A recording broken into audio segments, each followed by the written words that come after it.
Texans win 22-17. Huge goal line stand against the Denver Broncos to come away with another win to improve to 7-5 on the year. And I felt like watching this game, it was a massive game. We know the playoff implications. It felt like two playoff caliber teams going at it. And then I turn on the Steeler game, or I watch a little bit of the Colts playing, or, look at the Browns the past few weeks. A topsy-turvy world with the AFC playoff picture right now, where the Texans, Broncos, and the Bills were all the three teams out coming into this week, and the Colts, Steelers, and Browns were the three teams in, which just doesn't feel right to me after watching these games and seeing the caliber of play on the field. But that's the world we live in at the moment. This win, I believe, puts the Texans back in right now. It depends how they're seeded with the Colts, who are also 7-5. But they turned Denver over 3 times and get a huge pick, Jimmy Ward, to end the game. Your boy Derek Stingley with 2 interceptions. One, did you see the incredible one he had? Yeah. Cutting across Cortland's son. Just a game-changing play from Stingley, who's really turned it on this season. And the Texans, get a big win, but lose Tank Dell. And that is crushing. It's to my fantasy team, both my fantasy teams, and to the Texans, because he was having just an unbelievable rookie season. It looks like he's out for the year. Is that right?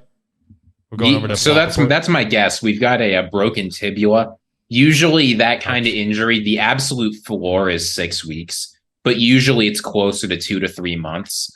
And I think it's just 6 weeks is already putting you mid-January, right? So I think it's just unlikely he's going to be ready to play for the rest of the season, though it shouldn't linger on past the season. Let me ask you guys, when we watch the Texans play right now, do you see a team that feels like their ceiling would be just a playoff berth, or can you see them actually making some noise in an AFC right now that's kind of weak? I mean, the AFC as a whole, this is a team who could absolutely reach the postseason. That's a very clear-cut goal, and a goal that should be on their minds. The AFC as a whole is not that strong. To me, there's only a certain number of teams who I would say, okay, they're probably going to beat Houston today. And that's most likely if they go to Kansas City or Baltimore. Mm-hmm. Anybody outside of that, and that's including Jacksonville, they beat them once already. That's including the Dolphins. I think that Houston could beat. Yeah. I mean, I would say maybe Baltimore and Kansas City would be a stretch, but outside of those two, I don't see why not. Which is almost striking. This is a good team. From where we were just, early in the season, you had the Chargers people were talking about. Steelers looked good at times. Their defense we know is very good. And then the Bengals lose Burrow. Browns lose Watson. We've seen a lot of teams in the AFC fall off this season, which opens the door for people like the Broncos and people like the Texans. And now we're sitting here, Ziggy. Where are you at with Houston? The door's open a little bit, and I think this is going to become much more apparent to folks as the season starts to wind down. In the AFC, there is an enormous difference between the 5 seed and every other wild card spot. Right? If you get the 5 seed, you're going to Jacksonville, and the Texans have already shown they can win in Jacksonville. They've done it this year. I'm assuming they don't win the division. If they do, obviously things change, but then you're just playing whoever gets the 5. But if you're at the 6, you got to go to Kansas City or Baltimore or Miami. Same with 7, same with 8. Same with 6, same with 7. Yeah. So either way, Zach, you can tell us, what playing the Dolphins on the road or at home for the Dolphins is like. Going to Baltimore, tough. Going to Kansas City, tough. So getting that 5 seed is going to be critical. Now, they don't have the tiebreaker against the Colts yet, right? That was one of their first games of the season. They lost. But week 18, they do play Indianapolis. They get a chance to get that back. How are the Colts? How are the Colts in the middle of the AFC playoff picture right now? I feel you said this last week, right? The Steelers, Browns, and Colts are in the picture. The Texans, Broncos, and Bills, all 3 of those teams are better than each of the teams above them.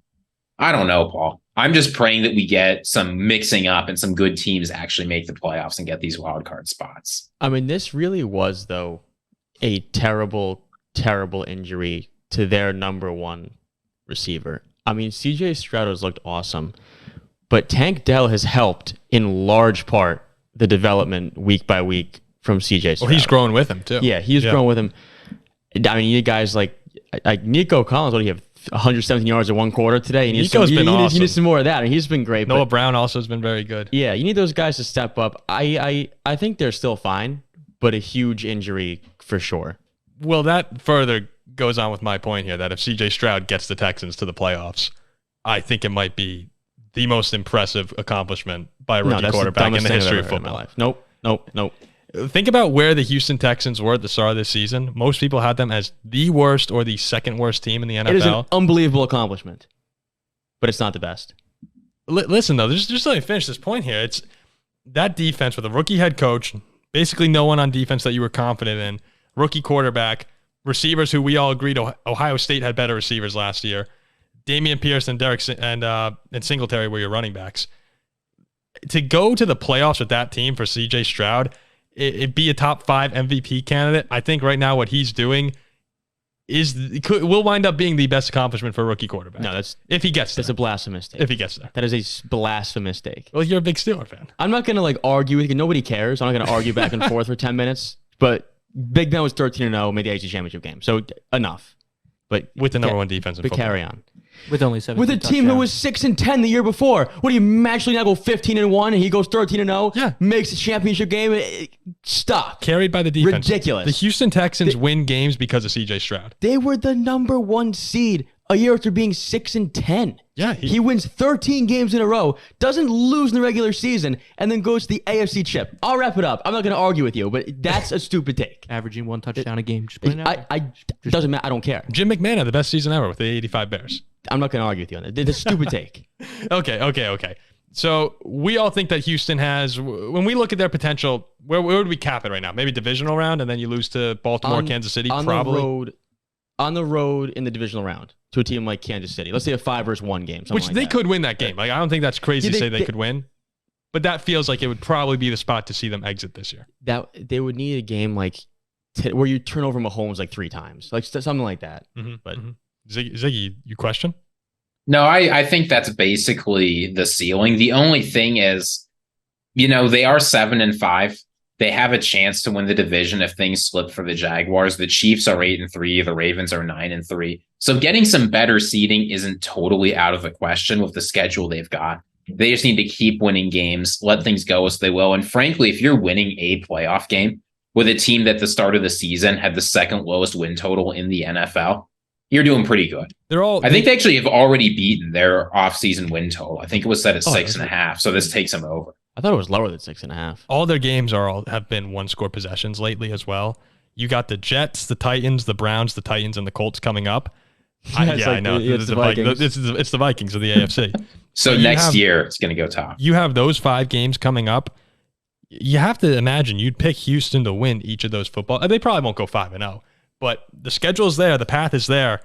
Texans fans should be really excited. Just win every game you can. The offense is talented enough to compete with most teams in the conference, and that's what you need in the AFC. Yeah, look, another clean game from Stroud today, too. Almost 300 yards, touchdown, no turnovers. They won the turnover battle themselves. They forced 3 against Russell Wilson in Denver. And if their defense can have these games where they kind of step up, they play well, they hold their opponent to minimal points, and Stroud plays clean like he has for the most part, they're tough to beat.